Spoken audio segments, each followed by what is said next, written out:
विकसित भारत बनाएंगे। बहुत बहुत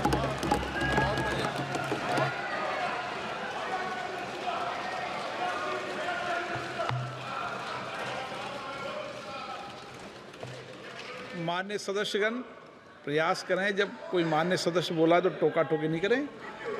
श्रीमती सुश्री बांसुरी स्वराज।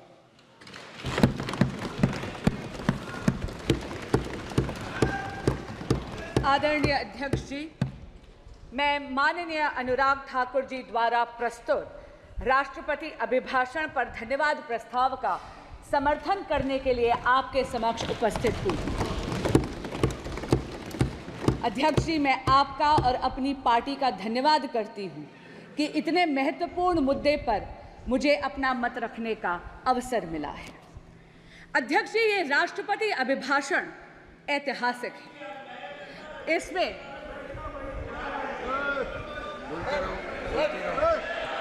ये अभिभाषण ऐतिहासिक है और ये ऐतिहासिक इसलिए है अध्यक्ष जी क्योंकि इसमें एक दशक के मोदी सरकार की अद्वितीय कार्यों का चित्रण ही नहीं बल्कि आने वाले स्वर्णिम काल यानी विकसित भारत के संकल्प का उद्घोष भी है। मोदी जी की जन कल्याणकारी योजनाओं का असर और उनके विकसित भारत के विजन के जो जनता का अगाध विश्वास था, उसी के कारण से अध्यक्ष जी एनडीए को तीसरी बार जनता ने पूर्ण बहुमत का जनादेश दिया है। महामहिम राष्ट्रपति जी ने अपने अभिभाषण के पैराग्राफ 3 में जो कहा है, आपके माध्यम से समक्ष के पूरे सदन के समक्ष पुनः दोहराना चाहूंगी। 2024 का चुनाव नीति, नियत, निष्ठा और निर्णयों पर विश्वास का चुनाव रहा है। मजबूत और निर्णायक सरकार में विश्वास, सुशासन, स्थिरता और निरंतरता में विश्वास, ईमानदारी और कड़ी मेहनत में विश्वास, सुरक्षा और समृद्धि में विश्वास, सरकार की गारंटी और डिलीवरी पर विश्वास, विकसित भारत के संकल्प में विश्वास। मेरी सरकार ने 10 वर्षों में सेवा और सुशासन का जो मिशन चलाया है, ये उस पर मोहर है। अध्यक्ष जी, एक दशक में ये पहली बार ऐसी सरकार भारत में आई है जिसकी कथनी और करनी में अंतर नहीं है। जो कहा वो किया। धारा 370 हटाई, जो कहा वो किया। भव्य राम मंदिर का निर्माण किया, जो कहा वो किया। सीएए लेकर आए, जो कहा वो किया। 1 रैंक 1 पेंशन लाए, जो कहा वो किया। मेक इन इंडिया की नींव रखी, जो कहा वो किया। पिछले 10 वर्षों में मोदी सरकार ने भारत की अर्थव्यवस्था को इतना सशक्त करा है कि अध्यक्ष जी, हम 11वीं सबसे बड़ी अर्थव्यवस्था की जगह मात्र 1 दशक में विश्व की वैश्विक पटल पर 5वीं सबसे बड़ी अर्थव्यवस्था बने। और अध्यक्ष जी, ये असाधारण परिस्थितियों में हुआ है। पूरा का पूरा विश्व कोविड-19 की महामारी से जूझ कर निकला है। अभी भी विश्व के कई देश हैं जो युद्ध की अग्नि में झुलस रहे हैं, लेकिन भारत मोदी जी के नेतृत्व में वैश्विक पटल पर तीसरी सबसे बड़ी अर्थव्यवस्था बनने के पथ पर अग्रसर है। हमारे माननीय प्रधानमंत्री नरेंद्र मोदी जी ने 2047 तक भारत को एक विकसित राष्ट्र बनाने का एक संकल्प लिया है। इस संकल्प के 4 मुख्य स्तंभ हैं। पहला स्तंभ युवा शक्ति, दूसरा नारी शक्ति, तीसरा किसान कल्याण और चौथा गरीब कल्याण। अध्यक्ष जी, यदि आप युवा शक्ति की बात करते हैं तो किसी भी प्रकार का अवसर यदि आप भारत की युवा शक्ति के समक्ष प्रस्तुत करते हैं तो उस अवसर का लाभ लेने के लिए युवा शक्ति चूकती नहीं है। शिक्षा के पर्याप्त अवसर हुए, इसके लिए मोदी सरकार ने एक दशक में 7 नए IITs, 16 नए ट्रिपल IITs, 7 नए IIMs, 15 AIIMS hospitals, 315 medical colleges और 390 नए विश्वविद्यालय स्थापित करे हैं। स्टैंड अप इंडिया और स्टार्टअप इंडिया की अगर हम बात करें तो इन 2 योजनाओं के कारण अध्यक्ष जी, देश का युवा जॉब सीकर की जगह जॉब क्रिएटर बना है। इस जॉब क्रिएशन से वेल्थ क्रिएशन की तरफ वो अग्रसर है। और आप जैसे माननीय अनुराग ठाकुर जी ने भी सदन के समक्ष रखा, आज भारत स्टार्टअप इकोसिस्टम में विश्व की 3rd लार्जेस्ट इकोसिस्टम है।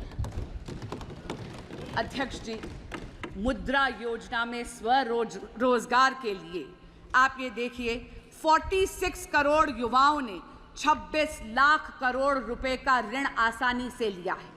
आज देश में 1,81,000 स्टार्टअप कंपनियां हैं, जिसमें से 100 से अधिक यूनिकॉर्न्स हैं। पिछले 10 वर्षों में Bharat ease of doing business के इंडेक्स पे 142nd पोजीशन से 63rd पोजीशन पे पहुंचा है। और पिछले 24 वर्षों में यानी 2000 से 2024 में ही भारत में कुल $990.97 बिलियन का FDI आया है, जिसमें से अध्यक्ष जी 67% यानी $667.4110 बिलियन मात्र पिछले 1 दशक में एनडीए की सरकार में आया है। Today, Bharat has become a leader in the world of manufacturing. चाहे इलेक्ट्रॉनिक्स हो, चाहे ऑटोमोबाइल हो, चाहे रक्षा उपकरण हो, भारत एक अग्रणी निर्माता के रूप में वैश्विक पटल पर उभर रहा है। और इस नई दुनिया में microchips are the new oil. Semiconductors और चिप मैन्युफैक्चरिंग की दुनिया में भारत कहीं पीछे ना छूट जाए, इसके लिए मोदी सरकार 1.25 लाख करोड़ रुपए का इंफ्रास्ट्रक्चर पहले ही उद्घाटित कर चुकी है। असम में 27,000 करोड़ का सेमीकंडक्टर का प्लांट भी बन रहा है। वो दिन दूर नहीं अध्यक्ष जी, जब चिप मैन्युफैक्चरिंग और सेमीकंडक्टर्स की दुनिया में Bharat will be a global leader. प्रधानमंत्री नरेंद्र मोदी जी के नेतृत्व में भारत में बहुत ही ट्रांसफॉर्मेटिव प्रोग्राम्स आए हैं, जैसे डिजिटल इंडिया, जैसे मेक इन इंडिया, जैसे स्टार्टअप इंडिया। इनके कारण भारत के युवाओं की एंटरप्रेन्योरियल स्पिरिट को बहुत ज्यादा प्रोत्साहन मिला है। अब हम आते हैं विकसित भारत के दूसरे स्तंभ पर, यानी नारी शक्ति। अध्यक्ष जी, हम सब ने सुना है कि चूल्हे की रोटी का स्वाद बड़ा गजब है, लेकिन उस चूल्हे की रोटी के स्वाद के चक्कर में मेरे देश की मातृशक्ति के फेफड़े झुलस जाते हैं। पहले जाती है, लकड़ी काटती है या लकड़ी बींदती है, गठरी सर पर लेकर आती है, 20 से 25 मिनट लगते हैं चूल्हा सुलगाने में। लेकिन नरेंद्र मोदी जी ने 10 करोड़ से ज्यादा उज्ज्वला गैस कनेक्शंस देके मातृशक्ति को धुएं की जिंदगी से निजात दी। हमारे देश में बचत की आदत हमारे देश में एक को मातृशक्ति ने सिखाई है। आप सबको याद होगा वो नानी जो रामायण के पन्नों में पैसे छुपाती, वो दादी जो चीनी के जार में पैसे छुपाती है। अरे उन चोरी के पैसों से कुल्फी फलूदा खाने की मिठास ही अलग है। लेकिन कितनी अचंभे की बात है अध्यक्ष जी, जिस मातृशक्ति ने देश को बचत सिखाई, उनके पास बैंक अकाउंट ही नहीं थे।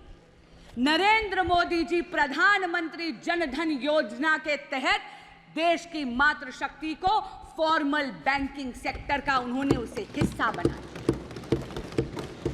अध्यक्ष जी, 50 करोड़ से अधिक बैंक के खाते खुले प्रधानमंत्री जन धन योजना में, जिसमें से 56% महिलाओं के खाते थे। हमारे यशस्वी प्रधानमंत्री नरेंद्र मोदी जी ने यह भी सुनिश्चित करा कि महिलाओं के स्वरोजगार के लिए उनके पास आर्थिक सपोर्ट यानी फाइनेंशियल सपोर्ट की उपलब्धता हो। प्रधानमंत्री मुद्रा योजना के तहत कुल ऋण जो सैंक्शन हुए हैं उसमें से 69% महिलाओं के लिए सैंक्शन हुए। इसी तरह स्टैंड अप इंडिया के तहत अध्यक्ष जी 84% ऋण महिलाओं के लिए सैंक्शन हुए। एनडीए सरकार ने 1 करोड़ लखपति दीदी का जो टारगेट रखा था सेल्फ हेल्प ग्रुप मूवमेंट के माध्यम से, वो तो पहले ही लक्ष्य प्राप्ति हो गई है। इसलिए मोदी सरकार ने अब ये लक्ष्य बढ़ाकर 3 करोड़ महिलाओं को लखपति दीदी बनाने का रखा। अध्यक्ष जी, महिलाओं को सशक्त बनाने के उद्देश्य से प्रधानमंत्री जी लाए हैं नमो ड्रोन दीदी। मेरे देश की बहन बेटियां अब ड्रोन पायलट बनेंगी। न केवल इससे कृषि कार्य में आधुनिक तकनीक का इस्तेमाल होगा, लेकिन आप ये देखिए समाज की सोच में भी अंतर पड़ेगा। It is going to not only leverage technology for modernisation of agrarian economy of India, but also will ensure a tectonic shift in the psychology of the society. NaMo drone दीदी विकसित भारत के 2 पहलुओं को छूती है, कृषि कल्याण और महिला शक्ति। महिलाओं का लेकिन वास्तविक और असली सशक्तिकरण तब होता है जब वो नीति निर्माण में हिस्सा बनती है। अध्यक्ष जी, यहाँ पे कई सदस्य हैं, यहाँ पे आदरणीय हरसिमरत कौर जी भी बैठी हैं, वो तो स्वयं इस बात की साक्षी हैं कि 16वीं लोकसभा में तब की माननीय विदेश मंत्री श्रीमती सुषमा स्वराज ने राष्ट्रपति अभिभाषण के धन्यवाद प्रस्ताव के अनुमोदन के वक्त एक इच्छा प्रकट करी थी 33% महिला आरक्षण के लिए, ताकि महिलाओं का राजनीतिक सशक्तिकरण हो सके।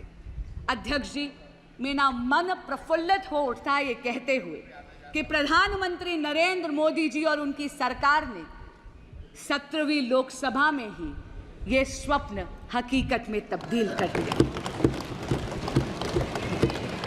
अध्यक्ष जी, 18वीं लोकसभा में सुषमा स्वराज की दी हुई ये आंखें नारी शक्ति वंदन अधिनियम को लागू होते इस सदन में देखेंगी और इस ऐतिहासिक पल की साक्षी बनेंगी।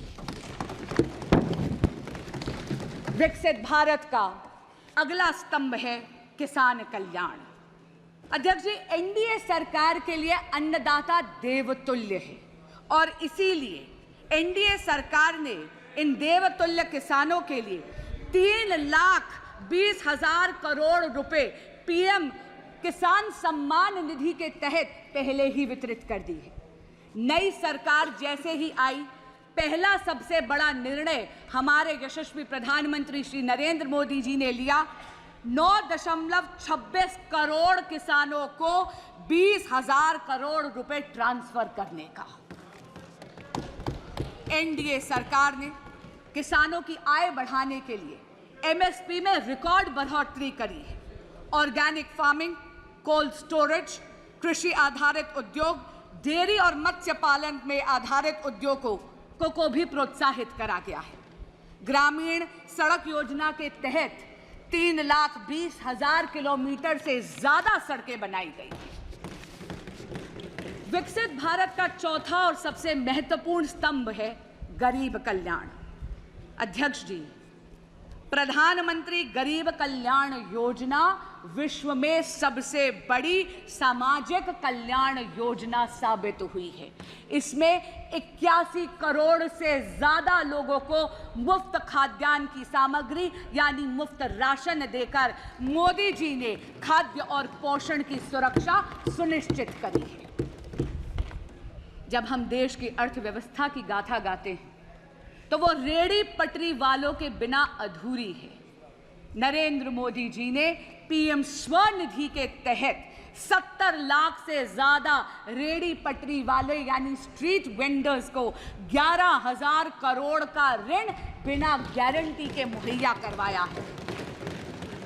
अध्यक्ष जी, जिनकी गारंटी कोई नहीं लेता, उनकी गारंटी लेते हैं नरेंद्र मोदी। हर व्यक्ति का एक स्वप्न होता है कि अपनी पक्की एक छत हो। पीएम आवास योजना के तहत एनडीए की सरकार ने इस ख्वाब को हकीकत में बदला है। 4 करोड़ से ज्यादा पक्के मकान इस देश के गरीब को दिए गए हैं और अब पीएम आवास योजना के तहत 3 करोड़ और पक्के मकान बनाने का संकल्प लिया गया है। आयुष्मान भारत के तहत 55 करोड़ से ज्यादा लाभार्थियों को मुफ्त इलाज मिला है, लेकिन आने वाला जो भविष्य है वो बहुत ही स्वर्णिम है। अध्यक्ष जी, एक वक्त आता है हर युवा की जिंदगी में जब उस उम्र के पड़ाव में आपके माँ बाप आपके बच्चे बन जाते हैं और आप अपने माँ बाप के माता पिता। हर युवा को हर वक्त चिंता रहती है माँ बाप के इलाज की। आयुष्मान भारत में 70 बरस के हर वरिष्ठ नागरिक को और ट्रांसजेंडर कम्युनिटी को भी इसमें लाभार्थियों की श्रेणी में अब एनडीए की सरकार लाएगी। कितनी राहत की बात है, इस देश का युवा भी अब सांस ले सकता है कि 5 लाख रुपया सालाना माँ बाप की हेल्थ के प्रति सरकार मुहैया करवाने वाली है। पीएम सूर्य घर एक ऐसी फ्यूचरिस्टिक योजना है जहां पर आपके घरों के छतों पर सोलर पैनल्स लगाकर भगवान सूर्य नारायण की ऊर्जा के माध्यम से मुफ्त बिजली बनाई जाएगी। और अध्यक्ष जी, मुफ्त बिजली से भी बेहतर है कि वो जो बची हुई बिजली है, एक्सेस बिजली, आप ग्रिड पर बेचकर एक नई इनकम का सोर्स, एक नया आय का सोर्स भी होगा। लेकिन मोदी सरकार अलग है। अध्यक्ष जी, केवल नीति निर्माण ही नहीं करती, केवल योजनाएं ही नहीं बनाती, केवल उन योजनाओं का लाभ जन जन तक नहीं पहुंचाती, लेकिन वो लाभ सुनिश्चित हो, लास्ट माइल डिलीवरी हो, उसके लिए विकसित भारत संकल्प यात्रा भी निकालती है। अध्यक्ष जी, मोदी की गारंटी की गाड़ी आपके दरवाजे आती है, जनता के दरवाजे आती है। सभी सरकारी योजनाएं एक ही छत के नीचे है। आपको आधार कार्ड बनाना है, काउंटर वही है। पीएम स्वनिधि चाहिए, काउंटर वही है। आपको उज्ज्वला गैस कनेक्शन चाहिए, काउंटर वही है। गुड गवर्नेंस के साथ साथ accessibility to that good governance Modi सरकार सुनिश्चित करती है। एक अच्छी सरकार जो आए आपके द्वार। अध्यक्ष जी, सरकारें आईं और सरकारें गईं। गरीबी हटाओ, गरीबी हटाओ केवल एक चुनावी जुमला बनकर रह गया था, लेकिन यशस्वी प्रधानमंत्री नरेंद्र मोदी जी ने सुनिश्चित करा 25 करोड़ लोगों को मल्टी डिमेंशनल गरीबी की रेखा से उभार दिया। आज का दिन एक बहुत ही महत्वपूर्ण दिन है। अध्यक्ष जी, मैं स्वयं एक वकील हूं और खुद अपने व्यक्तिगत अनुभव से कहती हूं कि आज का दिन 1 जुलाई हम वकीलों की फ्रेटर्निटी में उत्साह का माहौल लाने वाली है, क्योंकि 1 जुलाई से भारत में भारतीय न्याय संहिता लागू हो रही है।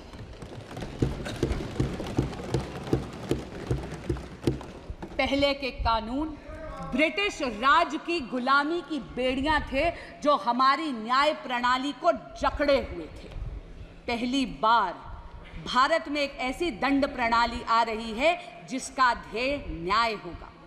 क्योंकि अध्यक्ष जी, जब कोई ऐसा कानून विलायती हुकूमत बनाती है तो उसका उद्देश्य न्याय नहीं होता, उसका उद्देश्य दमन होता है, क्योंकि वो चाहती है कि उसकी हुकूमत बरकरार रहे।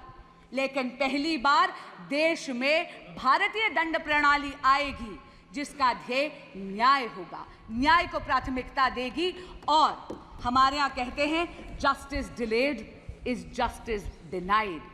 ये वो क्रिमिनल सिस्टम होगा लॉज का जो एक एक्सपीडियंसी लाएगी, एक तेजी लाएगी भारत के क्रिमिनल जस्टिस सिस्टम में। कम्युनिटी पेनल्टी पहली बार भारत में इंट्रोड्यूस हो रही है। इसका मतलब है at the heart of these laws is not only deterrence of law and punishment, but also a sense of reformation. इन सभी ट्रांसफॉर्मेटिव, फ्यूचरिस्टिक, पाथ ब्रेकिंग कारणों के कारण ही भारत ने एनडीए की सरकार को तीसरी बार पूरा बहुमत दिया है। पर अध्यक्ष जी, विपक्षी गठबंधन ऐसा प्रदर्शित करता है जैसे कि नारायणी सेना इनके पाले में खड़ी है। पर अध्यक्ष जी, इतना जरूर कहूंगी, कृष्ण तो कर्म के कायल हैं, इसलिए उनका आशीर्वाद तो नरेंद्र मोदी जैसे कर्मयोगी पर पुनः बरसा है। विपक्ष चाहे ये दिखाने का प्रयास करे कि स्वयं अक्षोहिणी सेना उनके पास है। अध्यक्ष जी, बहुत चौंकाने वाली बात है कि वो विपक्ष जिसने आपातकाल लगाने का अधर्म करा, वो विपक्ष जिसने भारत के संविधान को गला घोटने का अधर्म करा, जिसने इस देश के लोकतंत्र की हत्या करने का अधर्म करा, वो विपक्ष जिसके गठबंधन के सदस्य आज भी दिल्ली में एक कॉन्स्टिट्यूशनल क्राइसिस क्रिएट करते हैं क्योंकि वो अपनी जिद पे अड़े हुए हैं कि वो अपनी सरकार जेल से चलाएंगे। क्यों? क्योंकि वो सत्ता के मोह में मदमस्त हैं और दिल्ली उनके इस मोह से त्रस्त है। अध्यक्ष जी, बड़ी अजीब बात है, दिल्ली आज पानी के लिए तरस रही थी, एक बारिश हो गई तो पानी से त्रस्त हो गई। लेकिन ऐसा लगता है कि विपक्षी गठबंधन में या आम आदमी पार्टी में एक आपातकाल और एक अकाल पड़ा हुआ है कॉम्पिटेंस का और टैलेंट का, और इसीलिए माननीय मुख्यमंत्री अरविंद केजरीवाल जी मुख्यमंत्री की सीट को जकड़ कर बैठे हैं। मैं पूछना चाहती हूं, ऐसा विपक्ष जो पॉलिसी पैरालिसिस का अधर्म करता है, जो लैक ऑफ गवर्नेंस का अधर्म करता है, वो धर्म की बात कर कर इस सदन में कैसे आड़े आ सकता है जब ये सदन इमरजेंसी की रेजोल्यूशन पास करना चाहता है, इस इमरजेंसी का खंडन करते हुए। अध्यक्ष जी, मुझे एक प्रसंग याद आता है। महाभारत में युधिष्ठिर को जब अकर्मण्यता ग्रसित कर गई तो वो पितामह भीष्म के पास गए। पितामह भीष्म ने युधिष्ठिर जी को सुशासन के कई सूत्र दिए, लेकिन एक मूल मंत्र भी दिया, और वो मूल मंत्र था यतो धर्मस्य ततः कृष्णो, यतः कृष्णस्य ततो धर्मः। जहां धर्म है वहां कृष्ण है, जहां कृष्ण है वहां विजय है। अध्यक्ष जी, धर्म तो नरेंद्र मोदी जी के ही पाले में खड़ा है।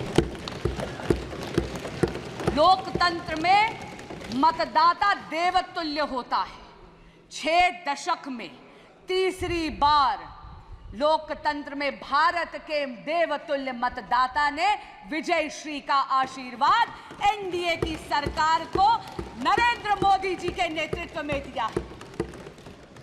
कुछ दिन पहले मैंने टीवी पे देखा, विपक्ष के एक बहुत ही बड़े नेता मीडिया के बंधुओं से अयोध्या धाम से जीते हुए अपने जनप्रतिनिधि का परिचय करवा रहे थे और उन्होंने कहा, ये हैं अयोध्या के राजा। अध्यक्ष जी, ये विपक्ष की राजसी मानसिकता को परिलक्षित करता है। अध्यक्ष जी, हम तो सत्ता पक्ष में होकर भी सेवा परमो धर्मो वाले, राष्ट्र सर्वोपरि वाले हैं। हमारे तो यशस्वी प्रधानमंत्री भी अपने आप को देश का प्रधान सेवक कहते हैं। अध्यक्ष जी, हमारे तो राजा राम हैं, धर्म हमारा काम है, जपते तो हम माँ भारती का नाम है, इसीलिए तो नरेंद्र मोदी के सामने फेल बाकी सारे तमाम हैं। रिफॉर्म, परफॉर्म और ट्रांसफॉर्म के वर्क एथिक के साथ सबका साथ, सबका विकास, सबका विश्वास और सबका प्रयास, इस मूल मंत्र को आत्मसात करते हुए विकसित भारत के संकल्प को सिद्धि तक लेकर जाएगी एनडीए की यह सरकार, मुझे ये पूर्ण विश्वास है। लेकिन मैं साथ में ये आशा भी करती हूँ कि ये सदन एकजुट होकर उस संकल्प को सिद्धि तक ले जाने में मदद अवश्य करेगा। अध्यक्ष जी, आपने मुझे समय दिया और अपनी बात कहने का अवसर दिया, आपका बहुत बहुत धन्यवाद। मैं पुनः इस धन्यवाद प्रस्ताव का अनुमोदन करती हूँ।